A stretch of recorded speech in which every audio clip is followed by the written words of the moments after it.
So back to Jesus for a minute. I want to look at this for just a minute. Page 22. Jesus as a teacher. There's lots of books around this subject if you're interested in pursuing them. Some of them are a bit better than others, but that's true of everything. Jesus is addressed as a teacher. Let's quickly run through these, and it's a picture. Look at how all this hangs together. Jesus is a teacher, right? He is a rabbi, and that means in Jewish tradition he is fundamentally a teacher. He's called teacher a lot. Jesus is a teacher, and he embraces that, right? He doesn't have any formal education, right? So to be a teacher doesn't necessarily mean you have to have a master's degree from BGST or Regent College. As great as those things are, of course, I have to say, right? Yeah. Jesus teaches by speaking, not by writing. We have no record of anything Jesus ever wrote down. Has a transcendent source. He talks about his teaching not coming from himself, but from the one who sent him, right? So he is a revealer of divine truth. He's passing on what he has learned. He is certainly a charismatic teacher, right? It is the appeal of his own person and his own integrity and his own unique way of life that gives validity to the message, right? He teaches as one with authority, right? Not just as the scribes. Point 6, aimed at showing by example and teaching by precept the way of life, right? So there's something beyond the cognitive. This is about life in all of its fullness. In terms of methods, think about these things, right? Concrete, pictorial, imaginative language. And so he doesn't necessarily start from the abstract to move to the concrete. He often more typically starts from the concrete and moves to the abstract. Right? I say that because most of academia tends to like to start with abstraction and then eventually maybe find its way to something concrete. Sometimes it never quite lands, right? As many a Regent College student has experienced, I think. Use it in an acted peripatetic teacher. I just put that in because I love the word peripatetic. It's just such a wonderful world. Do you know what that means? No? Some of you say, well, what? No, it means you're just walking around a lot. Yeah, it's wonderful. So, a peripatetic teacher weaving teaching into everyday life, which is what you would expect from Deuteronomy 6 and these other Deuteronomistic texts. So it allows for the opportune moment for teaching, right? For the woman at the well, that was the opportune moment, right? That was the teachable moment.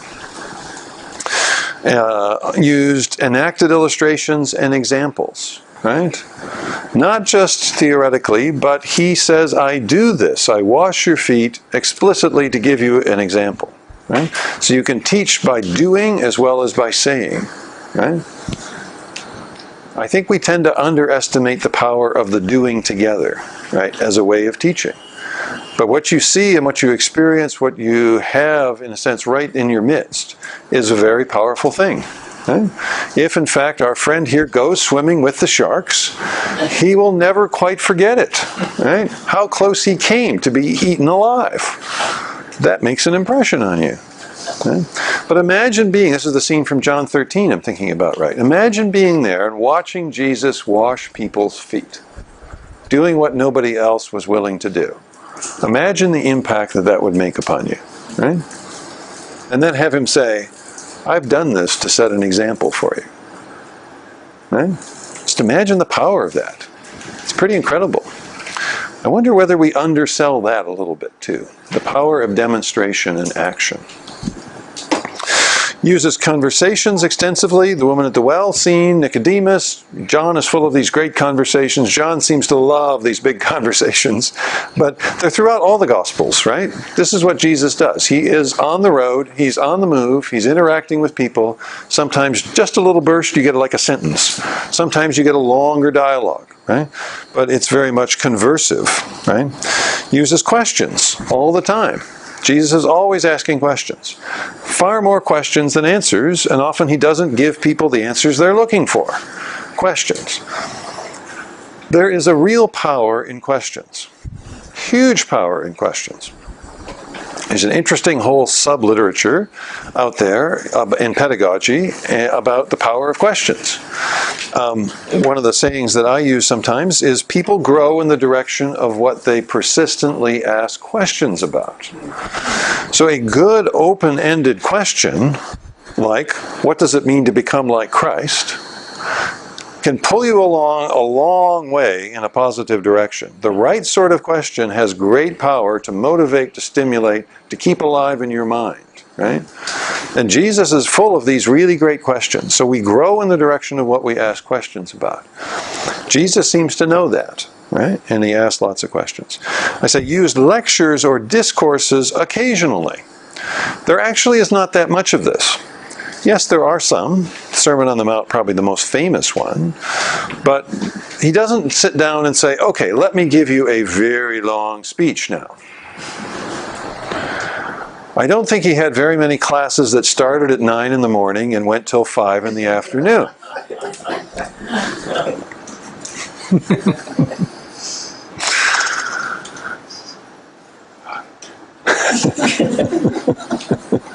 Yes, you are still with me. That's good. Partly my bias, if I can just editorialize a little bit, is the setup of even a course like this is testing you a lot as to your endurance. It is a concession to my schedule and yours. As busy people and me living 10 or 12,000 kilometers away, however many they are, there's a lot of them anyway. It's a lot of ocean between my house and yours. It's a concession. It's something that we do. It makes something possible. It's good. And I'm trying to organize our time well, and you're not completely worn out or bored to death. But usually, I'm taxing you right now after lunch quite a lot with your attention span, right? And we're going to take a break in just a minute so you get to shake your limbs, right? But Jesus seems to know this, right? Sometimes less is more rather than more being more.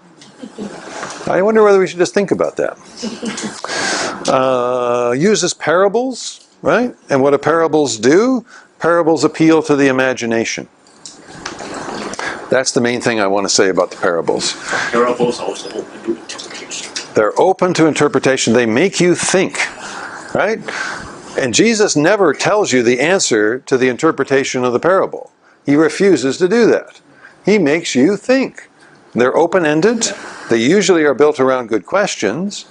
And they make you struggle for the answer. They put the onus upon you to think, what does he mean by that? Right? And what does that have to do with me? So back to, he wants active engagement.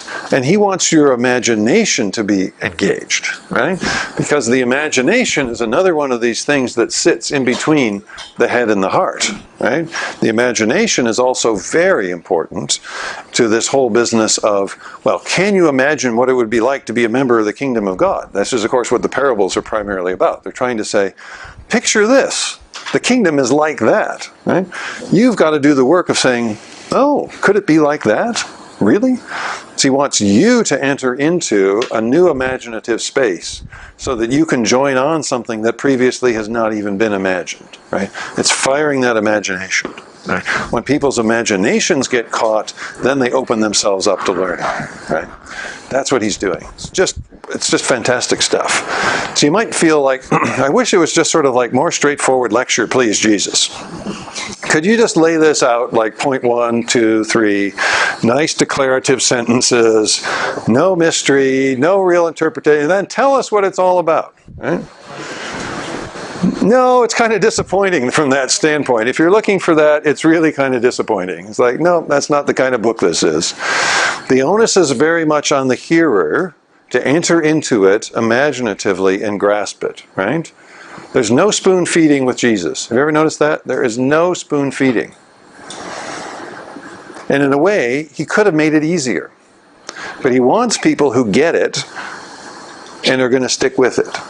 He doesn't want people who say, oh yeah, that's the easy answer, I'll pile on with that one. Right? Uses proverbs, aphorisms, maxims extensively. That's this whole kind of level of discourse. Uses learning by doing extensively. Taught ultimately at the end of the day authoritatively. Really interesting, right? People recognize the truth of what is there. This is the one who has authority. Amazing.